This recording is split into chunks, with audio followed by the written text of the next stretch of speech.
In this video presentation, we're going to cover how to regenerate your library names, which would be your footprint names, and descriptions. Open up a library by selecting the icon to the left of the word library. And we're going to select it again to open up the full library because we want to see all the edits that we're going to make here. Select Utilities and select Regenerate Library. And in this particular case, we'll click on Footprint Names first.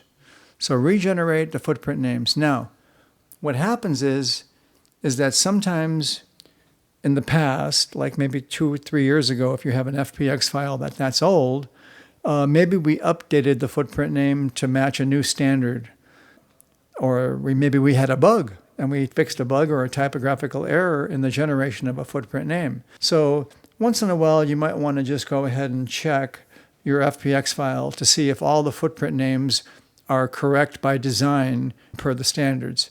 And so I'm going to select footprint name, regenerate footprint name, and it's going to highlight and it's going to tell me how many it updated, and it's going to highlight for me all the footprint names that it corrected.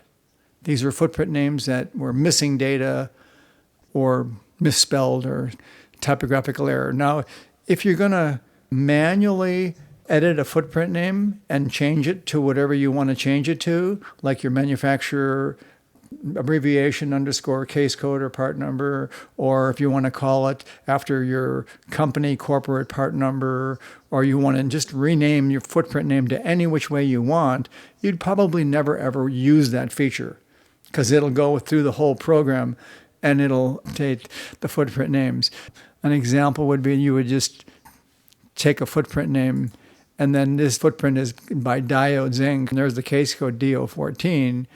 And if I were to go ahead and change that footprint name and then say regenerate footprint names, it'll put the original footprint name back. You have these markers here. In order to clear the markers, you would select the fourth icon from the right, and it would be clear markers. And then you would clear the markers. Now you could run Utilities, regenerate footprint names again, and it'll say no update required. All the footprint names are correct by design. You would only use this only if you wanted to clean up your footprint names and correct them. But then you see your footprint name is in your schematic symbol and your footprint name is in the PCB design. And if it was broken to begin with, you might not want to update it. Now the physical description gets put in your CAD tool, possibly. If you go to the CAD tool translator and you push the footprint to the CAD tool, the physical description will tag along with that footprint.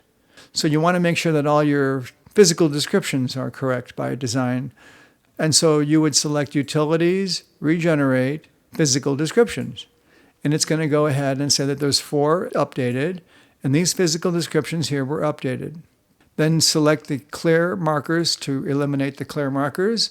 Then run Utilities, regenerate physical descriptions again. And it says nothing to update. That concludes the video on regenerate the footprint names and descriptions. Simplify, standardize, and automate an entire IPC and IEC compliant library. Detailed, accurate, reliable, professional. Highest quality footprints and 3D step models, clicks away. Many companies worldwide are easily generating their CAD libraries. You should too. Get a fully functional Footprint Expert Evaluation license for any CAD format and demo today. Contact us at PCBlibraries.com or call 847-557-2300.